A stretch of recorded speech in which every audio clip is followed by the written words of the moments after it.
Dear students, welcome you once again to my daily grammar class. দেখো আজ একটা গুরুত্বপূর্ণ বিষয় নিয়ে তোমাদের কাছে হাজির হয়েছি। দেখো এখানে CREEK এবং CREAK এই দুটি শব্দের মধ্যে পার্থক্য কি?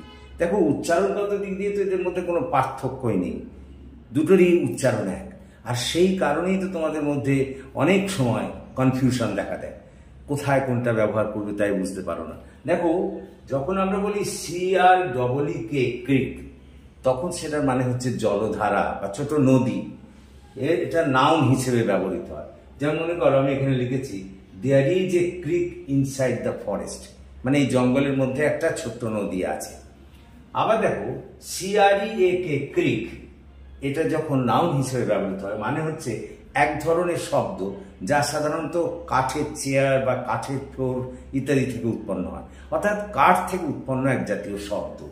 দেখো সে আমি লিখেছি he paused when he heard the creak of wooden ফ্লোরবোর্ডস।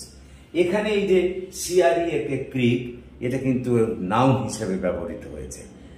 আর অনেক সময় CREAK ক্রিক সেটা ভার্ব হিসেবেও ব্যবহৃত হতে পারে, কিন্তু এখানে নাউন হিসেবে ব্যবহৃত হয়েছে।